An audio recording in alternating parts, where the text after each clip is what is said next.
De tempo em tempo, o nome Marighella volta no debate público por algum motivo.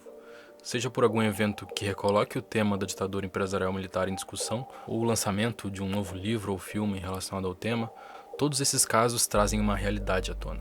O quanto essa figura do Carlos Marighella continua coberto de uma névoa de controvérsia, ódio, dúvida, ou simplesmente esquecida e apagada da nossa memória. Diante de um vestígio tão escancarado hoje em dia da caracterização que a repressão do regime militar atribuiu a ele, representando uma continuidade material e simbólica muito forte com a própria ditadura, tiveram tentativas nos últimos anos de apresentar um panorama mais amplo e juntar os pedaços dessa memória muito fragmentada no nosso imaginário. Dentre elas, uma das que mais se destaca é Mil Faces de um Homem Leal, do Racionais. Esta mensagem é para os operários de São Paulo, da Guanabara, Minas Gerais, Bahia. A música começa sampleando uma gravação que foi reproduzida em 1969, na ocasião em que um grupo de guerrilheiros da Ação Libertadora Nacional invadiu uma estação transmissora da Rádio Nacional, afiliada da Globo, o veículo de maior alcance na época. Na gravação, o Carlos Marighella esclarecia os objetivos da ALN e fazia essa convocação dos operários, camponeses e estudantes para a luta contra a ditadura militar e o imperialismo. A primeira coisa que aparece no clipe é 1969, o ano em que a ação acontecia. Então esse número borra, viram 2012, o ano do clipe, e os dois se misturam e se confundem, o passado e a realidade do presente. A partir daí se apresentam essas múltiplas faces do Marighella, uma forma de se referir a ele que já foi usada do lado a favor da ditadura, tentando mostrar como um monstro pode existir com traços totalmente comuns, e como a pessoa da casa ao lado pode ser um terrorista com pensamentos subversivos e que deve ser denunciada sob qualquer suspeita.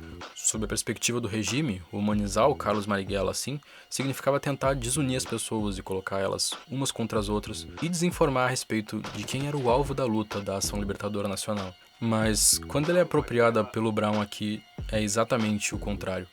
Passa a ser sobre aproximar o Marighella das pessoas.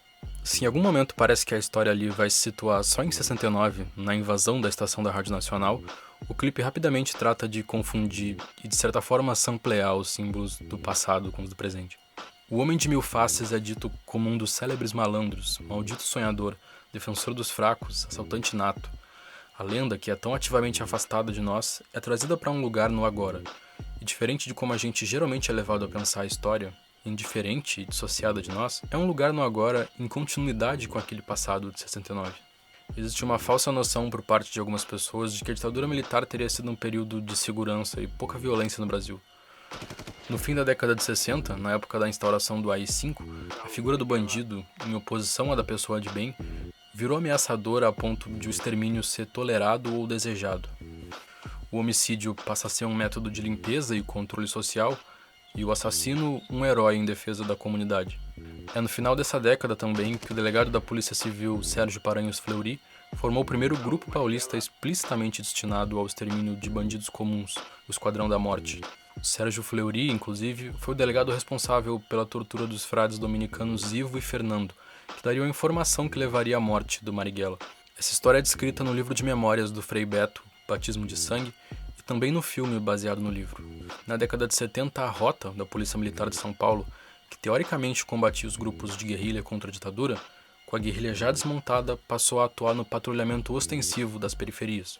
A taxa de homicídios, nesse momento, atinge um nível que a OMS considera epidêmico. Como demonstra o jornalista Caco Barcelos no livro que reúne uma série de dados quanto ao sistema de extermínio da Rota e o método de atuação, da ditadura militar até a década de 90. Nesse contexto, a escolha do Marighella de atuar pela guerrilha se dá como um último recurso. O rompimento com a cúpula do PCB acontece pela compreensão dele de que o núcleo dirigente do partido não tinha mais atuação direta entre os camponeses e o trabalho executivo se resumia a fazer reuniões, informes e notas, uma liderança marcada pelo jogo político e burocrático convencional, que se transformava numa auxiliar da burguesia e perdia a confiança dos proletários.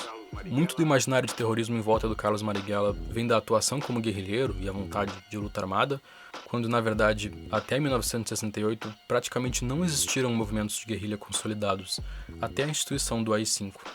O começo da fase mais violenta e sanguinária da repressão. A confusão entre as figuras do Brown e do Marighella no clipe é simbólico disso. A apresentação de uma realidade que obviamente tem seus correspondentes na ditadura e a personificação da postura de enfrentamento e de resistência, totalmente parte do rap, de maneira geral, de Public Enemy a Racionais, e que tem nas suas raízes e referências figuras como Marighella. O mártir, o mito, o maldito o sonhador. Por um lado, parece muito natural que a gente veja ele hoje como a figura quase de um santo, e parece em algum nível que a cultura ocidental cristã tem uma tendência a criar o seu mártir. Aquela figura que passa a existir num plano quase idílico de sonhador que teve o seu sonho interrompido e esmagado. O esforço do Brown de trazer o mito para um plano material quebra justamente com esse tipo de visão. A visão de alguém que olha para o documentário da Isa Ferraz sobre Guerrilheiro, que também era tio dela, e pode até empatizar com a figura dele, mas ao mesmo tempo que mantém, em relação às pessoas vivas e que talvez hoje representassem lutas ideais parecidos com os de Marighella, uma relação de simplesmente ignorar ou até ver em algum nível com um tipo de traição cristã do ideal no seu nível mais puro, de sonho, que só existe no mártir depois de morto.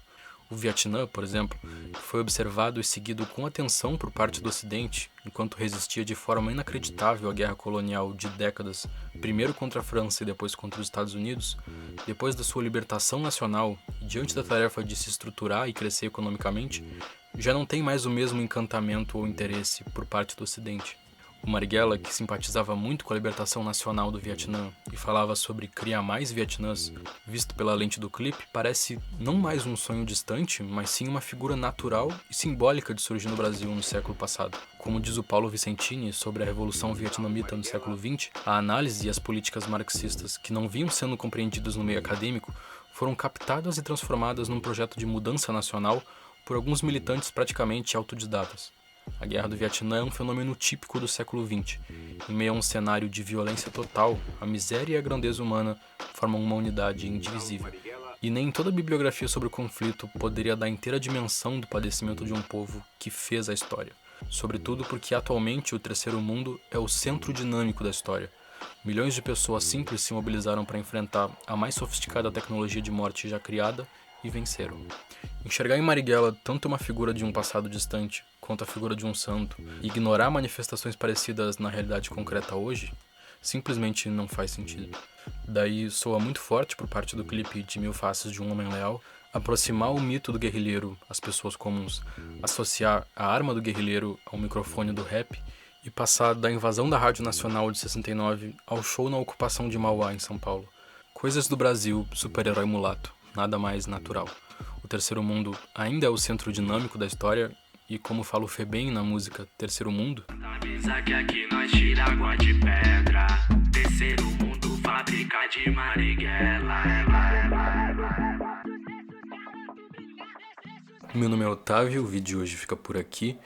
E esse vídeo deu trabalho, então se possível dá uma olhada na nossa campanha de apoio. Não teria como fazer algo assim sem ela. E olha a descrição que eu vou deixar toda a informação importante do vídeo lá. Muito obrigado pela atenção e até mais.